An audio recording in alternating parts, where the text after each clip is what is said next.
After this video, you're going to be so confident in understanding what the value of any property is, so check this out.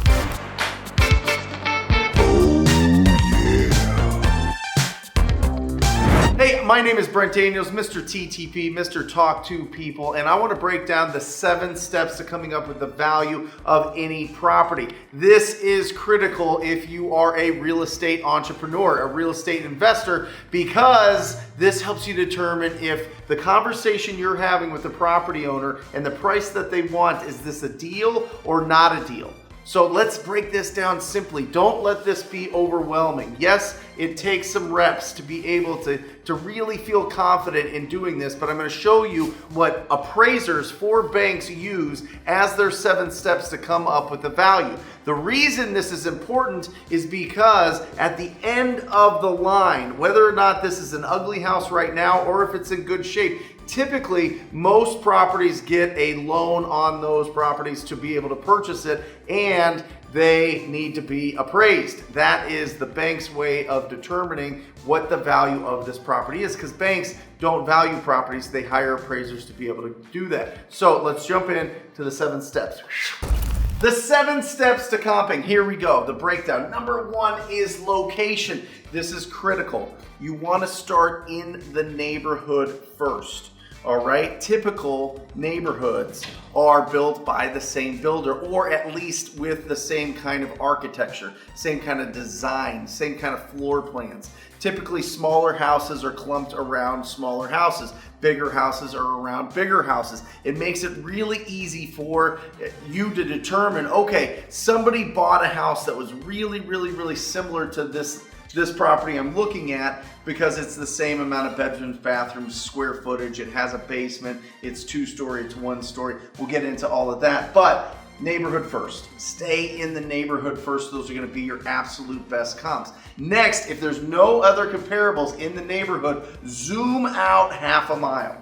Okay, go out about a half a mile, but don't cross major streets. All right, look specifically in, so you're not crossing any major streets or freeways or highways or whatever it is. You're just staying right there specifically in that area that was developed. When they planned the city, they made sure that they zoned certain areas for certain things. So don't cross major streets. Some of the comps when you do that are way off. All right, and if you have to, if you're in a more rural area, go out a mile to find a comparable. All right, so location is number 1. Number 2 is timeline. You want the most recent comparables. And I'm telling you, in this current market, you want the comps, the sold properties, to be within 3 months. All right, 90 days. You can even go 1 month if you're in a market that is rapidly decreasing in the value. But go 3 months at a maximum in this market. Now, if you can't find anything that's sold in the last 3 months, then you got to go 6 months, and at the worst, you got to go 1 year. All right? Next is age. By the way, if you have any questions, put in the comment section down below, and I will answer them personally. Number 3 is age, plus or minus 15 years. Typically, the design and floor plans of properties adjust every 15 years or so. So you want to make sure that you're within a plus or minus of 15 years. If the property was built in, let's say 1985, you want to go back to 1970 and go all the way up to 2000, and that is your parameters for the comparables that you're using. Number 4 is size, plus or minus 15%. Okay, so if a property is 2,000 square feet, 15% of that is 300 square feet. You want to look for comparable sales that are 1,700 square feet to 2,300 square feet. That is the sweet spot. All right, that's what you want to look at, because square footage really matters. Now, with the bigger houses, you're going to see typically they get a smaller price per square foot.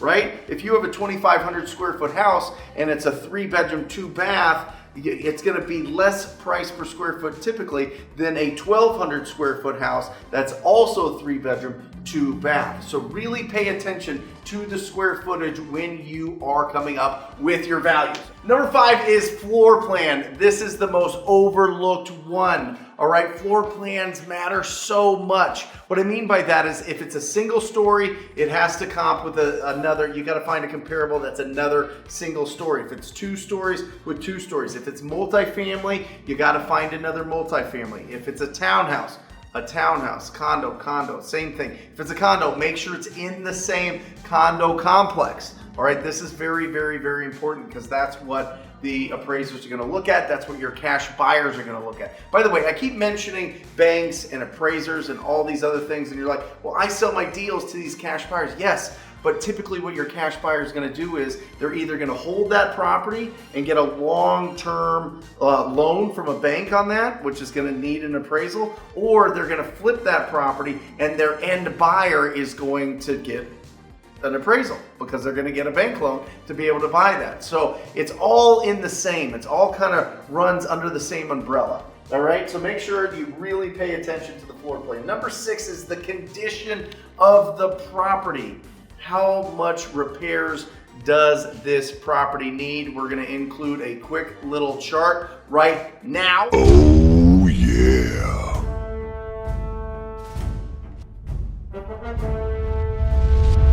And this will break down how much to estimate for the repairs based on the square footage of the property and the condition that it's in. There's 3 main buckets of the condition that it's in. One is just kind of cosmetic, one is this needs some work, and the lower one that we really like is, wow, this is really bad, right? So make sure that you use this to estimate how much in repairs this property is going to need for a renovation or complete rehab. All right. And the last one, we're finally there. Thank you for staying with me, is what is the potential? What will this property sell for when it is absolutely beautiful?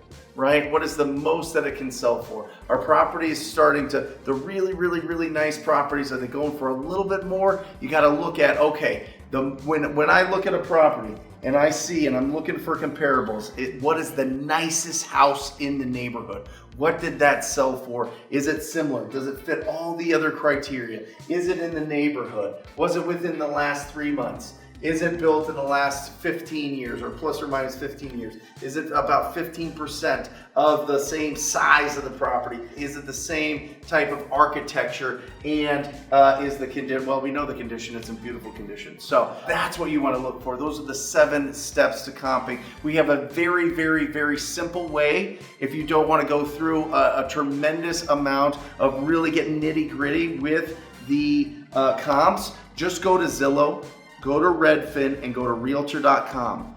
Find all 3 of their estimates, add them together, divide them by 3 to get the average, and that'll get you a pretty close and a surface level that you can work on and communicate with your property owner to see if they're really ready to trade price in their property for speed and convenience. So there you go. Those are the 7 steps to be able to comp any property like that. Go out there and start implementing. I love you. If you feel like this video is getting you closer to your goals, make sure you hit that subscribe button. Make sure you hit that like little thing. I'll see you in the next video.